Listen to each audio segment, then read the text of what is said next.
Hey everyone, welcome back to the College Algebra playlist. So far in this playlist, we have 3 videos on functions, right? We talked about how to define functions, input and output values of functions, explicit functions, one-to-one functions, and the vertical and horizontal line tests. Alright, so in this video, I want to take everything we've learned about functions so far and apply it to some concrete examples. Alright, so let's dive into it. Okay, here we go. Example 78. Here we're asked to determine whether the relation represents a function. Alright? So here, this first relation we have, it's just a set of ordered pairs, right? And to check if there's a function here, we need to check each input value and make sure that they correspond to only one output value. And it looks like in this case, they do. Alright? So this is an example of a function. Alright? And then for this example, we can see that we have 4 points, right? It's a set of 4 points. And here we have 7, 11 and 7, 9. Okay, so we have the same input corresponding to 2 different outputs. All right, and that's not allowed in the function realm. Okay, so this relation is not a function. All right. Moving on to the next example. Here we're asked to perform the same task, right? We're just asked to determine whether the relation represents a function. All right? So here, for my input, right, I have A, B, and C. And for my output, I have J, K, and L. All right? And we can see that every input corresponds to just one output. All right? So this is an example of a function. All right? With this example, we have something interesting going on. All right, every input value corresponds to just one output value. All right, so this is a function. However, it's not a one-to-one function. Okay, because this output has 2 different inputs. Right, that makes it not one-to-one. All right, but it is a function. All right, so let's look at one more problem like this and see what's happening here. All right, here A corresponds to P. And B corresponds to Q and R. All right, so we have one input corresponding to 2 different outputs. All right, so that means that this is not a function. All right, here we're asked to evaluate the functions at the specified values. All right, so first of all, we want to evaluate f of x equals 2x minus 5 at x equals 4. All right. So everywhere we see x in blue, we're going to plug in a 4, all right? And we'll find out what f of 4 is, all right? It's 2 times 4 minus 5, all right? So that's 8 minus 5, which is just 3, okay? So f of 4 is 3. Here, we're asked to evaluate g of x at x equals negative 7, all right? So let's plug a negative 7 in everywhere we see x in blue. All right, g of negative 7 is equal to 2 minus negative 7, square root of that, plus 5. All right, under the radical here, right, I have 2 plus 7, right, which is 9. All right, and the square root of 9 is just 3. So I have 3 plus 5, so that gives me 8. All right, g of negative 7 is equal to 8. All right, here we're asked to solve for x given this function here. All right, so the output is negative 1. All right, f of x equals negative 1. So that's the output, and we're supposed to solve for the input. All right. So to do that, we need to set this expression here equal to negative 1. All right. This is the function formula, right? It says to take what you're given, multiply it by negative 3, and add 8. All right, and when we do that, we get the output negative 1. All right. So let's solve for the input. All right, let's isolate x. Okay, to do that, we need to subtract 8 from both sides. All right, and that gives us negative 3x equals negative 9. All right, and then we need to divide both sides by negative 3. And the negative 3's cancel on the left-hand side, and that gives us x equals positive 3. All right, so that's my solution.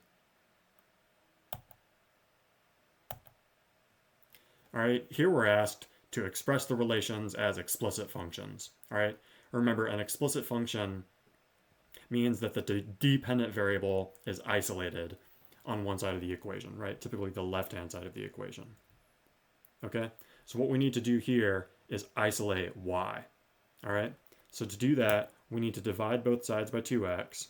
All right, and the 2x's are going to cancel on the left-hand side, and that gives me y equals 1 over 2x. All right, so that's my explicit function. All right, let's try another one here. All right, to isolate y here, we need to subtract 2x from both sides. All right, and that gives us y squared equals negative 2x plus 6. Okay, so then to isolate y, right, we need to take the square root of both sides of this equation. All right, and on the left-hand side, that'll just give me y. All right, but on the right-hand side, I get plus or minus the square root of this business here. All right, so I have the same input corresponding to two different outputs. All right, so that means that this is not a function. All right, we can't write this as an explicit function. Okay, moving on.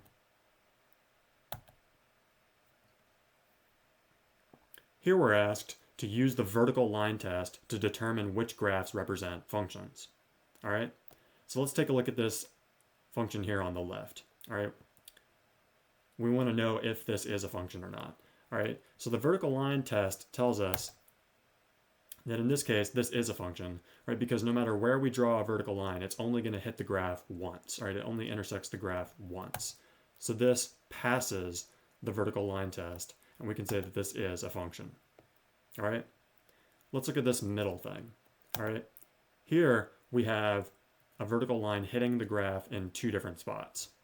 All right, so because of that, it fails the vertical line test, and this is not a function.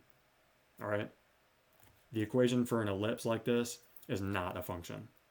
Okay, over here though, we perform the vertical line test one more time, right? And we can see that no matter where we draw it, it's just going to hit the graph once. All right, so this passes the vertical line test. So this is a function. All right. Here we're asked to use the horizontal line test to determine which functions are one-to-one. All right. So these are all functions, right? We just want to know if they're one-to-one, right? A one-to-one function is a special type of function, all right, in which every output corresponds to only one input.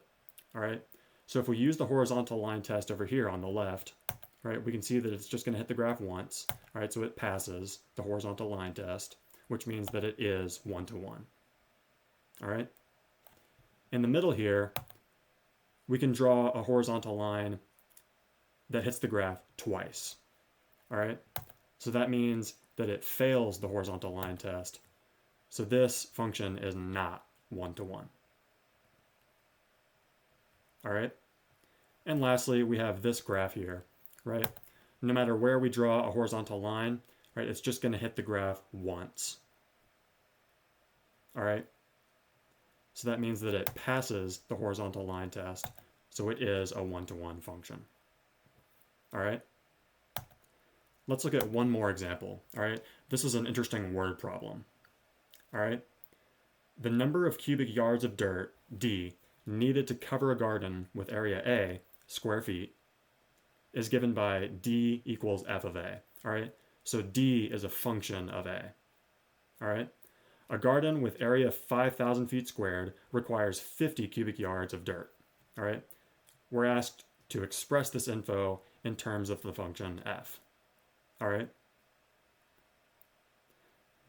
so if the garden has an area of 5,000 and it requires 50 cubic yards of dirt, that means that f of 5,000 equals 50. All right, we plug the area of 5,000 into this function and we get out the D, right? We get the value 50. Okay, so this is my expression that I'm using to describe this scenario here. All right, f of 5,000 equals 50. Okay, and then here we're asked to explain the meaning of the equation f of 100 equals 1. All right, So it looks like here we're plugging in an area of 100 square feet and we're getting out 1 cubic yard of dirt. Okay? So a garden with an area of 100 square feet requires 1 cubic yard of dirt. All right? That's the explanation we're looking for. All right? That does it for this video. Thank you for watching, and like and subscribe.